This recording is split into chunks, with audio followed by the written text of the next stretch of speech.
Hello दोस्तों, कैसे आप सब। उम्मीद करता हूँ खैरियत से होंगे। मैं एम अली आप सभी का Haidari study point YouTube channel पे खैर मकदम करता हूँ। सीटेट जुलाई सन 2024 का पेपर आज यानी कि 7 जुलाई को हुआ है। इसमें पूछे गए उर्दू के पेपर 2 की दूसरी ज़बान की आंसर की को आज हम लोग डिस्कस करेंगे। आप हमारी इस क्लास को लाइक कीजिए, शेयर कीजिए, हैदरी स्टडी पॉइंट को ज़रूर सब्सक्राइब कीजिए। चलिए शुरू करते हैं। ये देखिए पैसेज है, पैसेज को हम पढ़ते हैं। मैं कुछ अल्फाज को अंडरलाइन करूंगा, उसे आप ध्यान दीजिएगा। गौतम बुद्ध ने सच्चाइयों पे गौर खौज करते हुए 7 हफ्ते, कितने हफ्ते? 7 हफ्ते बोधि दरख्त के पास गुजारे। उन्होंने वहां निर्वाण हासिल किया और उन्हें रूहानी मुसर्रत, कौन सी मुसर्रत? रूहानी मुसर्रत हासिल हुई। वो अपने 5 साथियों की तलाश में वाराणसी के करीब हिरन बन में गए। कौन से बन में? हिरन बन में गए, जहां वो कदीम रिवायत के मुताबिक, कौन सी रिवायत? कदीम रिवायत के मुताबिक सख्त रियाजत करते थे। महात्मा बुद्ध ने उनकी मिजाज पुरसी की और बैठ गए। फिर अपने इरफान हासिल करने की खुशखबरी दी। उन्होंने ये बताया कि जिंदगी का जौहर सादगी और पाकीज़गी में है। जिंदगी जौहर किस में है? सादगी और पाकीज़गी में। अब हम आते हैं सवालात को हल करते हैं। गौतम बुद्ध ने सच्चाई पर गौर व खौज करते हुए कितने हफ्ते बोधि दरख्त के पास गुजारे? 7 हफ्ते। निर्वाण हासिल करने के बाद उन्हें क्या हासिल हुआ? तो रूहानी मुसर्रत, रूहानी खुशी उनको हासिल हुई। गौतम बुद्ध के 5 साथी सख्त रियाजत किसके मुताबिक कर रहे थे? तो कदीम रिवायत के मुताबिक सख्त रियाजत कर रहे थे। महात्मा बुद्ध ने 5 साथियों को क्या खुशखबरी दी? तो अपने इरफान हासिल करने की खुशखबरी की। गौतम बुद्ध 5 साथियों की तलाश में कहाँ गए थे? तो वाराणसी के करीब हिरन बन में गए थे। पहला वाला ऑप्शन सही होगा। महात्मा बुद्ध के नजदीक जिंदगी का जौहर किसमें छुपा है? जिंदगी का जौहर किसमें छुपा है? तो सादगी और पाकीज़गी में छुपा है। अगला सवाल सच का मुतजाद पूछ रहा है, तो सच का उल्टा झूठ होता है। अगला सवाल दोस्त की जमा तो दोस्तों हो जाएगी। पहला वाला ऑप्शन करेक्ट है। पहला पैसेज हमने पढ़ लिया, दूसरे पैसेज को पढ़ते हैं, फिर इससे मुताल्लिक सवालों के जवाब देंगे। 30 बरस पहले की बात है, जब मैं बिल्कुल बच्चा था। हमारे पड़ोस में एक बूढ़ी जुलाही रहती थी। उसका नाम तो हकीमन था, मगर उसको लोग हक्कू कह के पुकारते थे। उस वक्त शायद 60 बरस उसकी उम्र रही होगी। जवानी में बेवा हुई थी। उम्र भर अपने हाथ से काम करके, कम नहीं काम करके अपने बच्चों को पाला था। बूढ़ी होकर वह सूरज निकलने से पहले उठती, गर्मी हो या जाड़ा। अभी हम अपने अपने लिहाफों में पड़े होते थे कि उसके घर की चक्की की आवाज आनी शुरू हो जाती थी।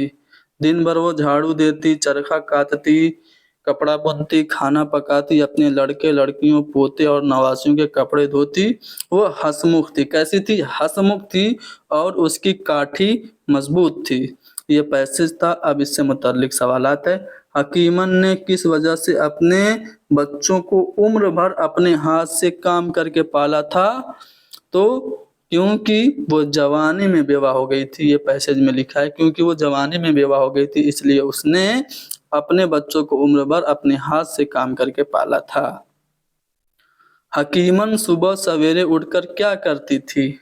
तो झाड़ू देती, चरखा काटती, खाना बनाती थी। यानी कि जो पहला वाला ऑप्शन है वो करेक्ट होगा। सबको बुरा भला नहीं कहती थी, सिर्फ झाड़ू भी नहीं देती थी और पानी भी नहीं भरती थी, बल्कि झाड़ू देती, चरखा काटती, कपड़ा बुनती और खाना बनाती थी।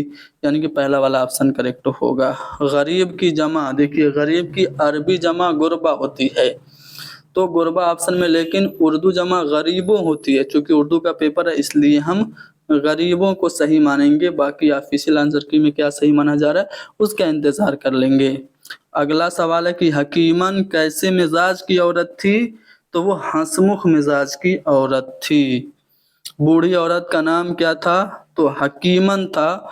और लोग उसे क्या कह के पुकारते थे, हक्कू कह के पुकारते थे, यानी कि दूसरा वाला ऑप्शन करेक्ट होगा। मजबूत का मुतजाद क्या होता है, कमजोर हो जाएगा। ठीक है, अब यहाँ से पेडागोजी के सवाल शुरू होते हैं। क्वेश्चन नंबर 136 में देखिएगा, दर्जल में से कौन सा आलयकार एक साथ और एक अलग ऑनलाइन तदरीस के बहुत से मौके देता है, तो वो होता है हेडलिट। ठीक है, यहाँ पे चौथा वाला ऑप्शन सही होगा, टेलीविजन नहीं होगा, हेडलिट होगा, यानी कि हमारा फोर्थ ऑप्शन करेक्ट है।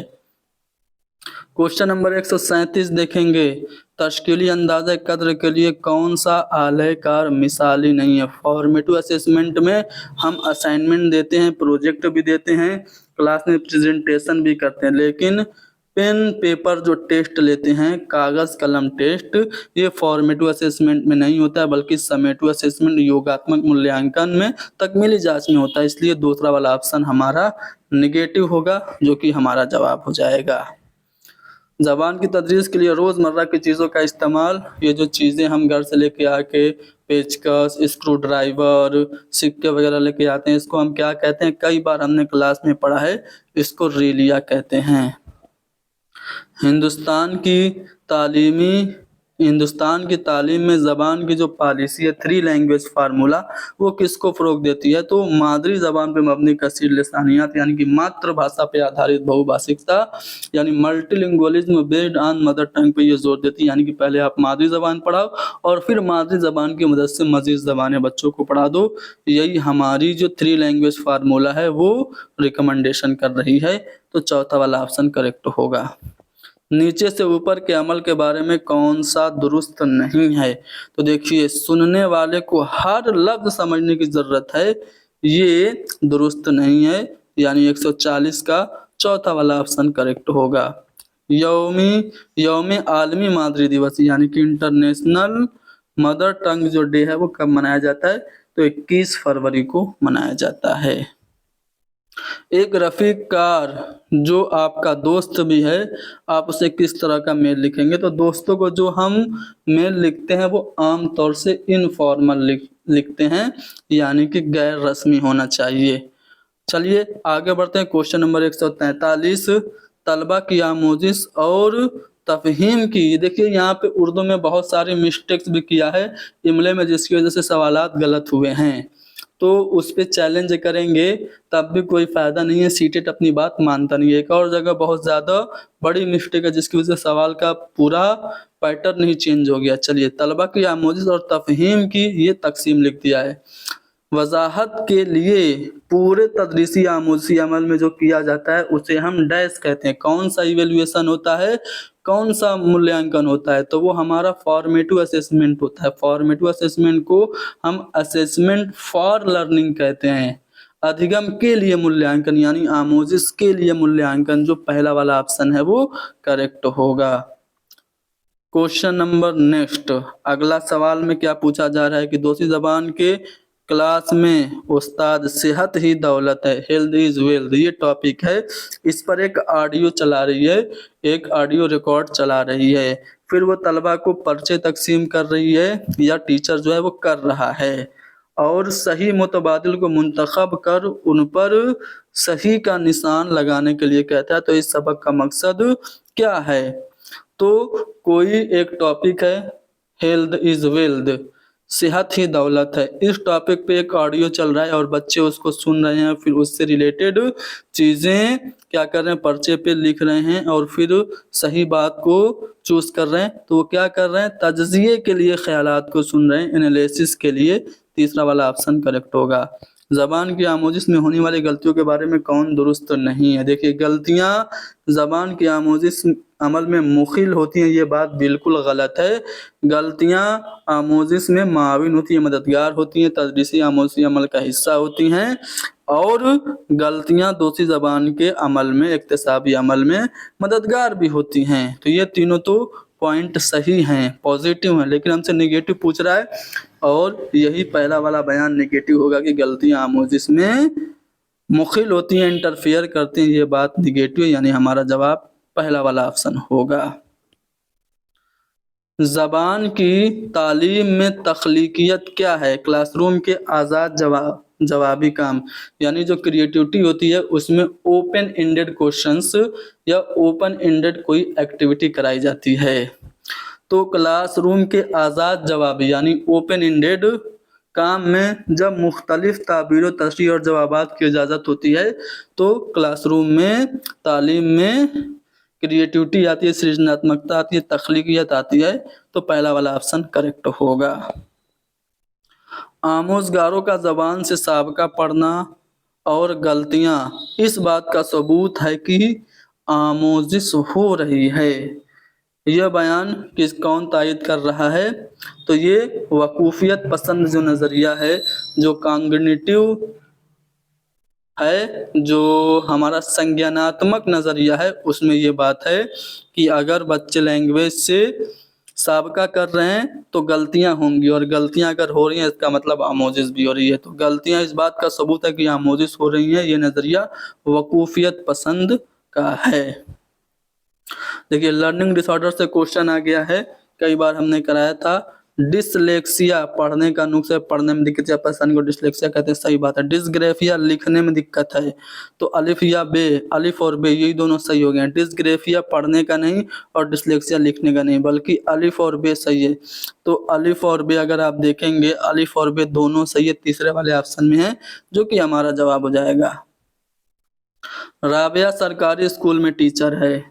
7वीं जमात के तलबा को अंग्रेजी पढ़ाने के लिए वो भरी, देखिए भरी नहीं है, ये बसरी है। ये उर्दू किन से पेपर उर्दू का सेट करवाते हैं यार, उनको तर्जुमा करना भी नहीं आता है, खुद तो पेपर बनाते नहीं है, इंग्लिश से ट्रांसलेशन करते हैं। वो उसमें भी हमने इंग्लिश वाला पेपर देखा, उसमें लिखा हुआ है visual add and language game. तो विजुअल एड और लैंग्वेज गेम हम बच्चों को क्यों कराते हैं? ताकि बच्चों में इंटरेस्ट उभार सकें, बच्चों में दिलचस्पी उभार सकें। तो फितरी अमल के उसूल के लिए नहीं, मश्क और आदत के लिए नहीं, असल ज़िंदगी से मरबूत करने के लिए नहीं, बल्कि तरगीब और दिलचस्पी के उसूल पर हम अमल कर रहे हैं। अगर क्लासरूम में 7वीं जमात के बच्चे को अंग्रेजी पढ़ाने के लिए बसरी आलेकार और ज़बान के खेल का इस्तेमाल कर रहे हैं, तो हमारा मकसद है बच्चों में तरगीब और दिलचस्पी के उसूल को बढ़ाना। ये वाला जो तदरीस का तरीका है, तरगीब और दिलचस्पी के उसूल, यहाँ पे ये फॉलो हो रहा है। तो क्वेश्चन नंबर 149 का तीसरा वाला ऑप्शन करेक्ट होगा। वह कहानी जिसके मरकजी किरदार जानवर हो और उसमें वाज़े अखलाकियात का दर्स भी हो, उसे हम हिकायत कहते हैं, फैबल अंग्रेजी में कहा जाता है। तो दूसरा वाला ऑप्शन करेक्ट है। तो हमने आज यानी कि 7 जुलाई सन 2024 को जो सीटेट ने उर्दू की पेपर 2 की दूसरी ज़बान का जो सवाल नामा आज पेश किया था, उसकी आंसर की हमने बता दिया आप लोगों को। ये एक अनऑफिशियल आंसर की है, हत्तल इम्कान हमने कोशिश की है कि सभी जवाब सही बताएं। सभी जवाब मेरे ख्याल से सही हैं, लेकिन ऑफिशियल आंसर की आएगी तो एक बार हम फिर से उसको चेक ज़रूर करेंगे। क्लास को ख़त्म करते हैं। हम पहला पेपर और दूसरे पेपर की पहली लैंग्वेज जल्द ही आप लोगों को दस्तयाब करा देंगे। क्योंकि हमने पेपर अटेम्प्ट किया नहीं है, हमको क्वेश्चन पेपर जैसे ही मिलेगा हम आप लोगों के लिए सॉल्व करा देंगे। क्लास को लाइक कर लीजिए और इस चैनल को सब्सक्राइब कर दीजिए, ताकि जब हम दूसरी आंसर की अपलोड करें तो आप लोगों को नोटिफिकेशन मिल जाए।